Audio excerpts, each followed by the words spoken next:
Welcome to Ecuador AI Stories, the podcast where history, culture, and tradition come alive through the power of AI. I'm Otto, your AI host, and together we'll embark on a fascinating journey through the heart of Ecuador.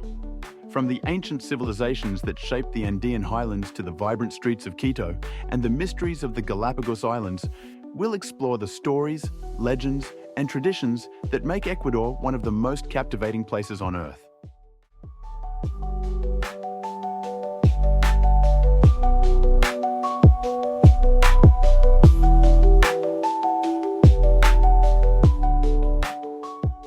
Welcome back to the deep dive.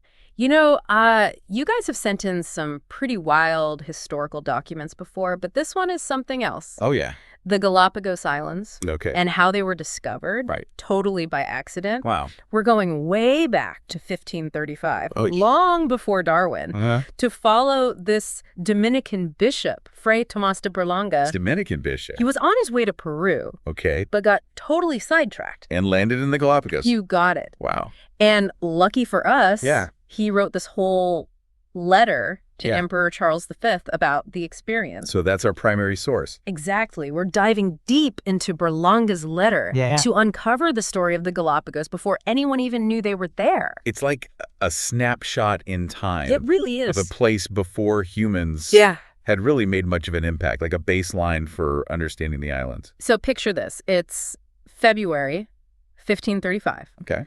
Berlanga set sail from Panama. All right. First week, smooth sail. Smooth sail. Then, bam, 6 days. Since days. Of dead calm seas. Oh, wow. But super strong currents. So they're just being pushed along. They're at the mercy of the currents. Yeah. Talk about a recipe for going off course. And they had no idea where they were going. No clue. But on March 10th, yeah, they see land. They spot an island. Okay. By this point, they're desperate for water. Desperate. So they head for shore. Wow. So what did they find? What was it like? It must have been mind-blowing. Berlanga describes sea lions everywhere, giant tortoises. I mean, seriously, giant, like a man could ride on one. Wow. And then there were these iguanas that he calls serpents. I mean, he didn't know what they were. Can you imagine what it must have been like to step onto those islands for the first time? The totally alien landscape and all these creatures they'd never seen before. Yeah. But remember, they were in a tough spot. They needed water, like bad. Right, right.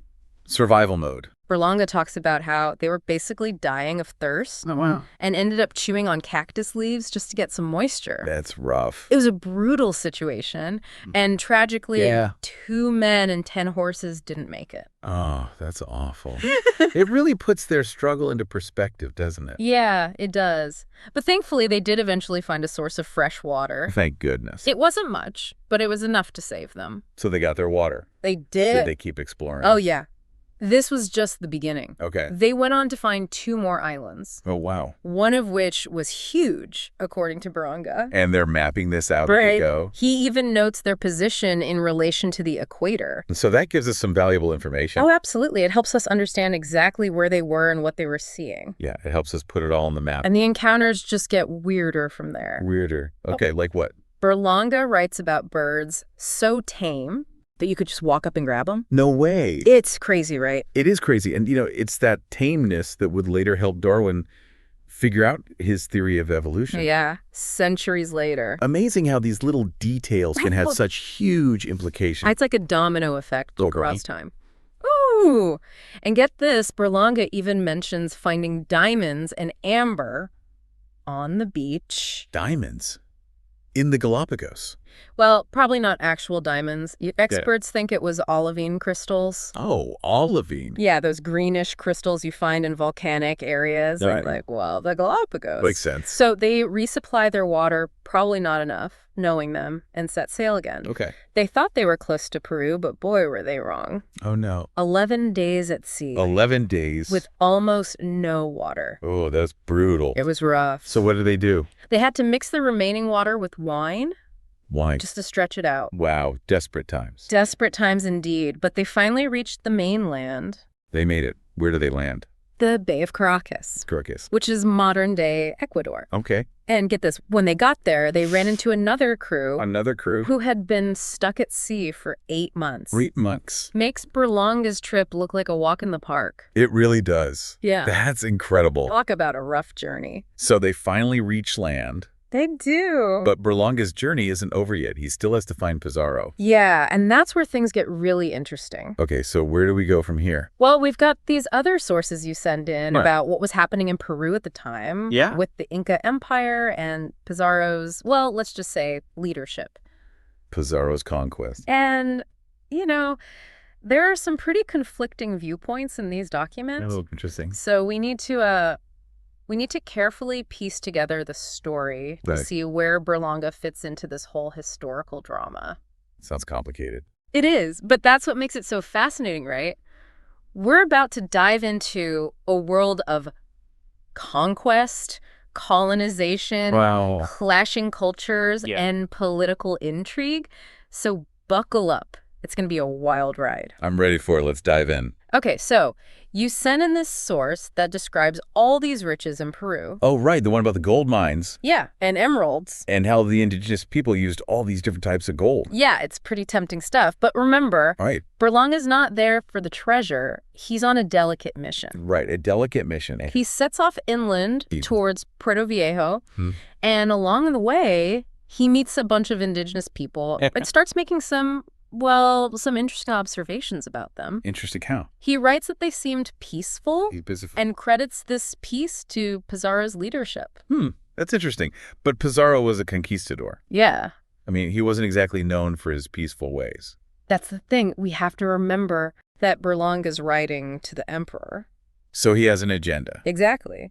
Maybe he's trying to make Pizarro look good. Yeah, maybe. Or downplay the violence. We need to be careful about taking his words at face value. We need to look at the bigger picture. Totally. And one of the other sources you sent Yeah. paints a much darker picture. A darker picture. Like what? It talks about how Pizarro was actually super brutal, Oh. exploiting the natives, Yeah. spreading diseases Yeah. that wiped out huge chunks of the Inca population. It doesn't sound very peaceful. Not at all. It's a reminder of the dark side Yeah. of colonialism. Right. Pizarro might have brought order, but he was mostly driven by greed and power.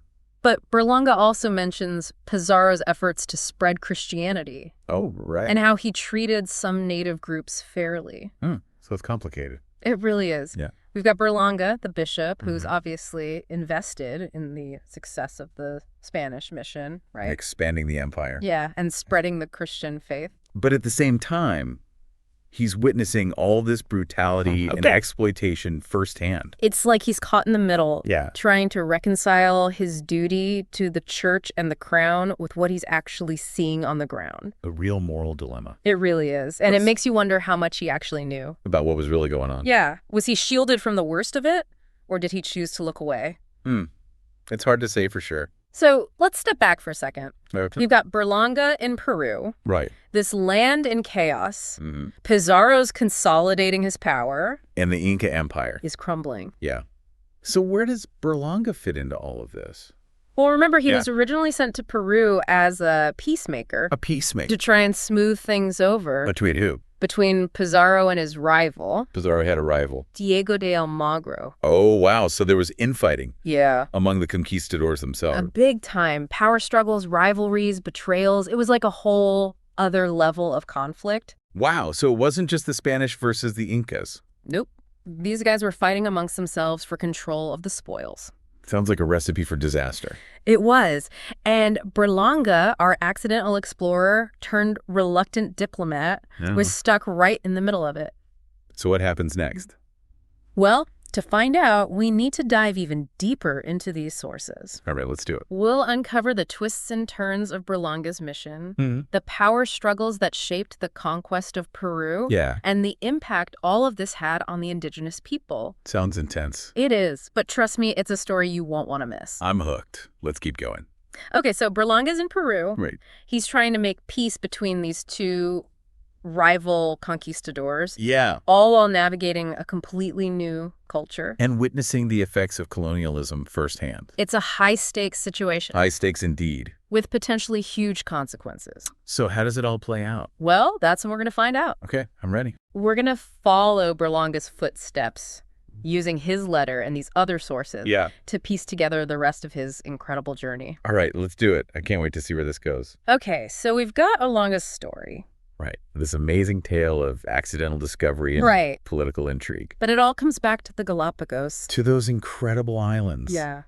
It's amazing to think how his chance encounter shaped our understanding of them. It really is. I mean, imagine if he hadn't been blown off course. Right. If he just sailed straight to Peru. Who knows when the Galapagos would have been discovered? It makes you wonder, doesn't it? What other mysteries are still hidden out there? What other stories are waiting to be uncovered? I don't know, but I'm ready to find out. Me too. Let's keep diving. And to our listener who sent us these incredible sources, thank you. Yes, thank you. This has been an amazing journey. We wouldn't be here without you. Yeah. So, what are your thoughts? What stood out to you about Berlanga's story? For me, it's the reminder that history is full of surprises. Yeah. And that even accidental detours can lead to incredible discoveries. It's like those wrong turns that sometimes lead you to the most amazing places. Exactly. Yeah. And Berlanga's journey encourages us to be curious, to explore the unexpected, and to always dig a little deeper. Well said. So keep exploring, keep asking questions. And who knows? Yeah. Maybe you'll uncover some incredible historical mysteries of your own. Until next time, keep diving. See ya. Okay, so where were we? We left off with Berlanga reaching the mainland. Right. After that crazy detour in the Galapagos. Yeah, and you know, it's wild to think he basically stumbled onto this pivotal moment in history. Yeah, like he's not just an explorer, he's a witness to this whole clash of cultures and empires. It makes you think about how his experience in Peru might have colored his view of the Galapagos. Oh, you mean like how he described them as barren and inhospitable? Exactly. Remember, he even said it seemed like God had rained stones there. He did say that. Yeah. It's so different from how we see the Galapagos today. I know, like biodiversity hotspot. Yeah. A UNESCO World Heritage Site. It just goes to show that perceptions of a place can totally change over time. That's true.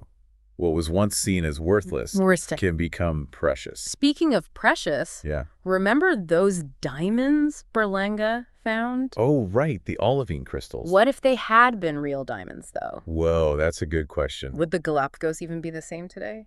Probably not. Imagine, instead of being known for their unique wildlife, they become this diamond mining hub. Oh, man. All this exploitation. Habitat destruction. Invasive species. It's kind of scary to think about. It shows how delicate these ecosystems are. It does. And how important it is to protect them. Okay, so back to Berlanga. He never actually went back to the Galapagos, right? Not that we know of. But his letter had a huge impact. Yeah, even though people kind of ignored it for centuries. It was like a hidden gem. It was. But it helped put the Galapagos on the map, you know? It laid the foundation for later explorers. And scientists. Like Darwin. It's funny how Berlanga's observations about those tame birds kind of hinted at some of Darwin's big ideas about evolution. Yeah, without even realizing it. Totally accidental contribution to science. It's like this chain reaction of knowledge. I like that, a chain reaction. It's a good reminder that even the smallest details can be important. Exactly. You never know what might spark a major discovery. So we've got this accidental explorer, this bishop, caught in the middle of this huge historical event. Yeah, it's pretty amazing how Berlanga's story intertwines with the conquest of Peru. And the fate of the Inca Empire. It really makes you think about the impact of colonialism. And the different perspectives on it. Like Berlanga's account versus the other sources we looked at. It's like trying to put together a puzzle. With missing pieces. And each piece tells a different part of the story. Exactly. And it's up to us to try to make sense of it all. To see the bigger picture. And understand the complexities of history. Well said. So, to wrap things up, I want to go back to our listener who sent in these incredible sources. Yes. Thank you again for sharing these with us. This whole deep dive wouldn't have been possible without you. It's been an incredible journey. So, what are your takeaways? What stood out to you the most about Berlanga's story? For me, it's the reminder that history is full of these unexpected twists and turns. Yeah, like Berlanga's accidental discovery of the Galapagos. Exactly. It shows that sometimes the most important discoveries happen when we least expect them. It's like life, right? You never know what's around the corner. And those unexpected detours can lead to amazing places. So to everyone listening, Yeah. Keep exploring, keep asking questions. And who knows? Yeah. Maybe you'll stumble upon your own incredible discoveries. Until next time, keep diving.